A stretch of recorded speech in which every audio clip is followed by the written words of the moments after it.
நேபாளத்தில் 2025 செப்டம்பரில் இளைஞர்கள் தலைமையில் ஊழல் வாரிசு அரசியல் மற்றும் அரசின் மக்கள் விரோத நடவடிக்கைகளுக்கு எதிராக நடந்த புரட்சி பிரதமர் கே.பி. சர்மா ஒலியை ராஜினாமா செய்ய வைத்து காத்மாண்டு தெருக்களில் மக்கள் ஒன்றிணைந்து ஜனநாயகத்திற்கு புதிய பாதையை உருவாக்கியது.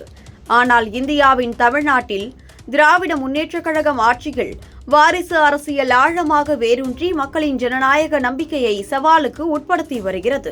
மு.க.ஸ்டாலின் மறைந்த மு.கருணாநிதியின் மகனாக முதல்வராகவும் திமுக தலைவராகவும் இருக்க, அவரது மகன் உதயநிதி ஸ்டாலின் இளைஞரணி செயலாளராகவும் எம்எல்ஏவாகவும் 2024 அக்டோபரில் துணை முதல்வராகவும் உயர்ந்து கருணாநிதி குடும்பத்தின் 4வது தலைமுறையாக விளங்குகிறார். திமுக பொதுச் செயலாளர் துரைமுருகன் மகன் டி.எம். கதிரானந்த் வேலூர் எம்பியாகவும், முன்னாள் அமைச்சர் கே. பொன்முடியின் மகன் அருணாச்சி பொன்முடி திருவண்ணாமலை எம்பியாகவும், தூத்துக்குடி மாவட்ட செயலாளர் என். பெரியசாமியின் மகள் பி. கீதா ஜீவன் சமூக நலத்துறை அமைச்சராகவும், அன்பில் பி. தர்மலிங்கத்தின் மகன் அன்பில் பொய்யாமொழி பள்ளி கல்வித்துறை அமைச்சராகவும், தங்கம் தென்னரசுவின் மகள் தங்கமுத்தூர் தங்கம் பழனி திருச்சி தெற்கு எம்எல்ஏவாகவும் உள்ளனர்.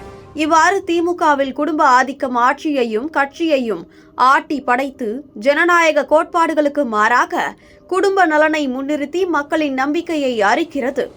ஆனால் இந்த சூழலில் அதிமுக தலைவர் எடப்பாடி கே. பழனிசாமி வாரிசு அரசியலுக்கு அப்பாற்பட்டு எளிமையான பின்புலத்துடன் மக்களின் நலனுக்காக உழைக்கும் உண்மையான ஜனநாயக தலைவராக விளங்குகிறார். நேபாள் புரட்சியைப் போல தமிழ்நாட்டில் ஊழல் மற்றும் வாரிசு அரசியலுக்கு எதிராக மாற்றம் வேண்டுமெனில் இபிஎஸ் போன்ற தலைவர்களின் வழிகாட்டுதலும் மக்கள் ஆதரவும் இன்றியமையாதவை.